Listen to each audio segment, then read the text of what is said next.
네, 전화 금융 사기, 이른바 보이스피싱이라고 하죠. 이 보이스피싱 사기 피해액이 지난해 2천억 원을 넘어섰습니다. 네, 누군가가 피해를 봤다, 또 언론 보도를 통해서 이런 얘기를 접하게 되면 당연히 조심하게 되지만 그럼에도 불구하고 계속해서 피해를 보는 사람들이 생겨나는 건 사기 수법도 따라서 진화하고 있기 때문인데요. 네. 모은희 기자와 오늘 어떤 수법들인지 좀 알아보겠습니다. 얼만큼 진화했나요? 네, 보이스피싱 뜻은 다 알고 계시죠. 그렇죠. 그러니까 보이스, 전화, 목소리로 이제 사람을 꼬드겨서 돈을 빼앗는 건데요. 이와 유사한 금융사기 수법으로 스미싱과 파밍도 있습니다. 네. 그러니까 스미싱은 SNS, 그러니까 문자 메시지나 채팅을 통해서 돈을 인출하도록 하는 거고요. 파밍은 은행 홈페이지랑 거의 똑같게 가짜 사이트를 만들어서 돈을 가져가는 사기 수법입니다. 이 중에서 오늘은 특히 보이스피싱을 중점적으로 소개하려고 하는데요. 더욱 정교해진 수법, 대처 요령까지 함께 보시죠. 전화를 통해 돈을 빼가는 금융사기, 보이스피싱은 2000년대 초반부터 활개를 치기 시작했습니다. 범인의 상당수가 중국 사람이기 때문에 초기에는 어눌한 한국말, 어설픈 연기가 특징이었는데요.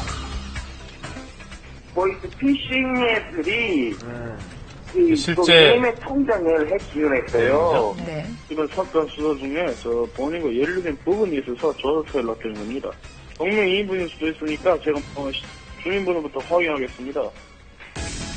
이렇게 개그 소재가 될 법한 어수룩한 전화를 받으면 당연히 보이스피싱이잖아 하고 생각하기 쉬운데요.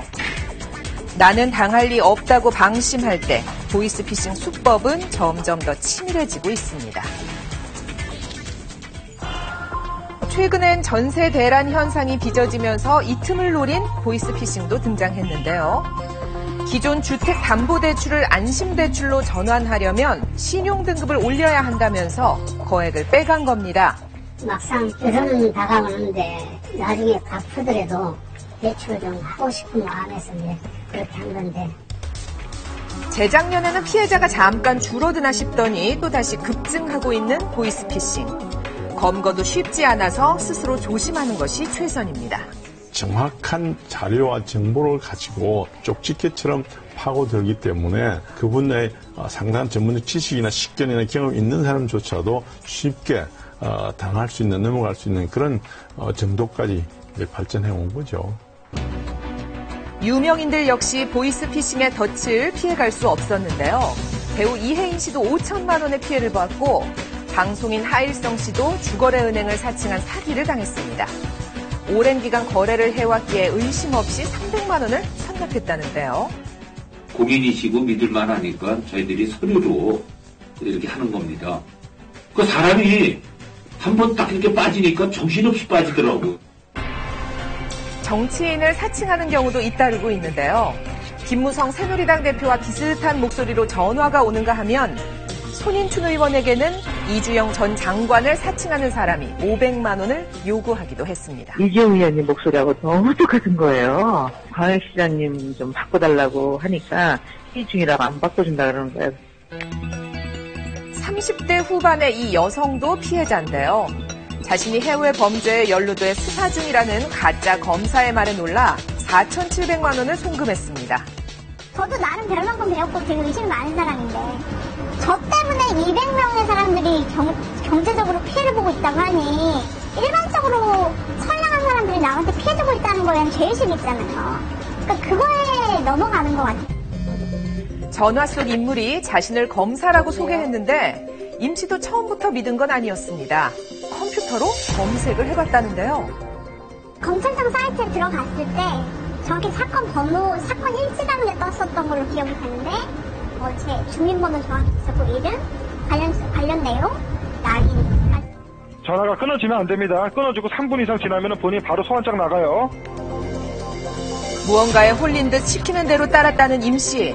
불과 1시간 만에 통장에 있던 모든 돈이 인출됐습니다.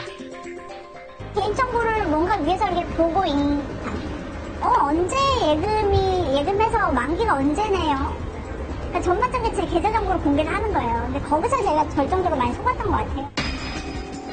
피해자들은 자신의 개인정보를 도대체 어떻게 한 건지 궁금해하는데요. 카드사나 대형마트 등에서 개인정보가 대량 유출되는 일이 있었고 이런 정보가 보이스피싱 조직으로 넘어가 피해를 부른 것으로 추정됩니다.